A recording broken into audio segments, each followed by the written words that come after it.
সিলেটে আজকে আমাদের তৃতীয় দিন, আর আজকে আমরা যাব হচ্ছে জাফলংয়ের আশেপাশে যে স্পটগুলো আছে সেগুলোই ঘুরে দেখার জন্য। তো অলরেডি 8টা সাড়ে 8টা বেজে গেছিলো, আমরা তখন নাস্তা খেতে আসলাম। তো ভাইয়ারা এখনও আসেনি, আমরা ওয়েট করতেছিলাম। এরপর নাস্তা খেয়ে আমরা হচ্ছে রেডি হয়ে তারপর জাফলংয়ের উদ্দেশ্যে রওনা দিয়ে দিলাম। আজকে আর কালকের মতো আমরা প্রাইভেট কার নেই নাই, কারণ বাচ্চা যেহেতু অসুস্থ হয়ে যায়, আর সিএনজি করে গেলে দুই পাশে খোলা বাতাস থাকবে আর ভালোও লাগবে।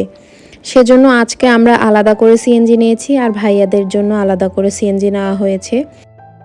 আসলে প্রাইভেট কার থেকে আমার কাছে সিএনজিটাই বেটার মনে হয়েছে, কারণ সিএনজিতে খোলা একদম বাতাস পাওয়া যায়, আর প্রাইভেট কারে বসলে এসি ছাড়া তেমন খুব বাতাস আসলে ঢুকলেও গরম লাগে অনেক বেশি।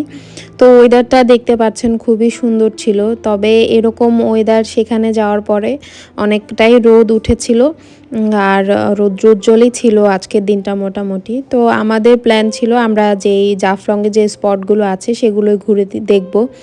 তো লালাখালের কথা আমি শুনেছিলাম, বাট এখন যেহেতু বৃষ্টির সিজন, তো লালাখালের পানি এমন সুন্দর হবে না আর কি।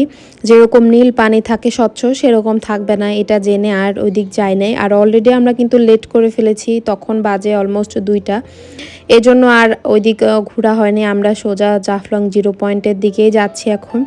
তো ওখানে একটা সাইনবোর্ডে লেখা ছিল যে কয়েকদিন আগে নদীতে গোসল করতে নেমে একজন হচ্ছে মারা যায়। এটা দেখে আমার খুব ভয় লেগে গেছিলো। আসলে পানির যে স্রোত, এই স্রোতে কিন্তু যদি একবার কেউ পা পিছলে পড়ে যায়, তাহলে স্রোত যে তাকে কোথায় নিয়ে যাবে এটা বলা মুশকিল। আর এখন যেহেতু বর্ষার সিজন, পানি একটু বেশি, এটা স্বাভাবিক। তাই যেই যায় না কেন একটু সাবধানে চলাফেরা করা উচিত। তো আমি তো কোনো ড্রেস নেই নাই, তাই আমার এখানে পানিতে নামার অপশন তেমন একটা নাই। আর তাও আমি হাঁটু পর্যন্ত পানিতে নেমেছি একটু ছবি টবি তোলার জন্য। আর ওই পাশ হচ্ছে ভারত। 0 পয়েন্টে গিয়ে মেইনলি আমরা ঝুলন্ত ব্রিজকে পেছনে রেখে ছবি তুলি আর কি। তো ছবি টবি তুললাম।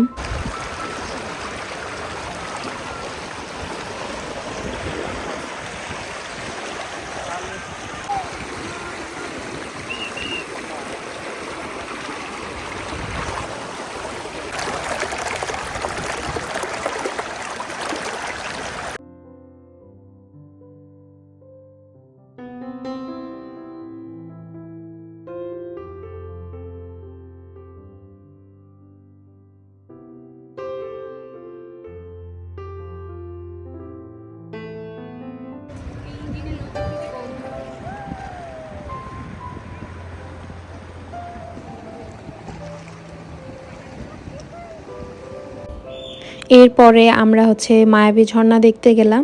তো আমি আমার লাইফে ফার্স্ট ঝর্ণা দেখেছি হচ্ছে হিমছড়িতে যে ঝর্ণাটা আছে ওইটা।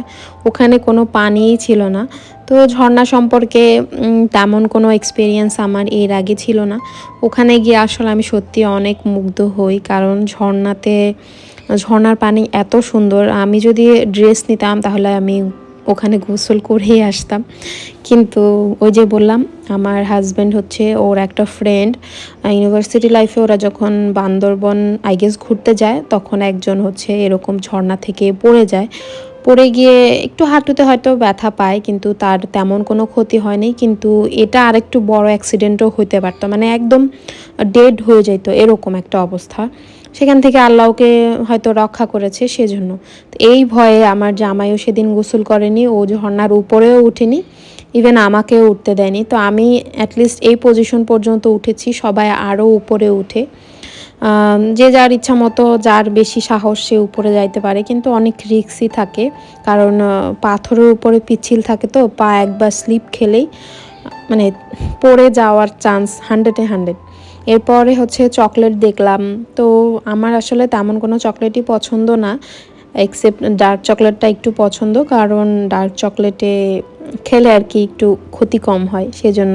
তো আমি একটু ডার্ক চকলেট কিনলাম, আর একটা শনপাপড়ি দেখলাম আর কি, যে এই শনপাপড়িটা এর আগে একবার ভাইয়া নিয়ে গেছিলো, তো আমার কাছে ভালো লেগেছে আর কি। এই তো টুকিটাকি জিনিস কিনে এরপরে আমরা আবার রওনা দিয়ে দিলাম। সাদাপাথর থেকে আমি জাফলংয়ে বেশি এনজয় করতে পেরেছি। ঘুরতে তো আমার খুবই ভালো লাগে, কিন্তু ঘোরা শেষ করলে আমি তো একদমই টায়ার্ড হয়ে যাই। আর যাওয়ার সময় পুরাটা সিএনজি আমি একদমই টায়ার্ড ছিলাম। আর সকালে যে খাওয়া হয়েছে এরপরে আসলে তেমন কিছুই খাওয়া হয়নি। আর হোটেলগুলোতে তেমন কোনো কিছু পছন্দ হয়নি খাওয়ার মতো। জাফলং থেকে আসতে আসতে 7:30 8টার মতো বেজে যায়। এরপর ভাই আর একটা ফ্রেন্ড বাংলাদেশ ব্যাংক সিলেট শাখায় উনি জব করেন, তো ভাইয়ার কলিগই বলতে পারেন। তো উনি আমাদেরকে একটা ট্রিট দেওয়ার জন্য কিচেন নামের এই রেস্টুরেন্টে যায়। আর এই রেস্টুরেন্টটা নাকি ওনার ফ্রেন্ডের। তো এই রেস্টুরেন্টের কাচ্চি খুবই ভালো ছিল। আই গেস আমাদের ঢাকার সুলতান বা কাচ্চি ভাইয়ের থেকে বেটার কাচ্চি ওরা সার্ভ করে। মাংসের কোয়ান্টিটিটাও ভালো ছিল, একদম পারফেক্ট লেগেছে আমার কাছে। তো খিদাও ছিল। খাওয়া দাওয়া শেষ করে আবার হোটেলে ব্যাক করলাম। আজকের দিন এই পর্যন্ত। পরবর্তী ব্লগ খুব সুন আপলোড করে দিব। আসলে সিলেট ট্যুরের ব্লগগুলোর জন্য আমি কোনো রিসেন্ট ব্লগ দিয়ে আপলোড করতে পারছি না। তো আজকের ব্লগ এই পর্যন্ত। সবাই অনেক বেশি ভালো থাকবেন। আল্লাহ হাফেজ, আসসালামু আলাইকুম।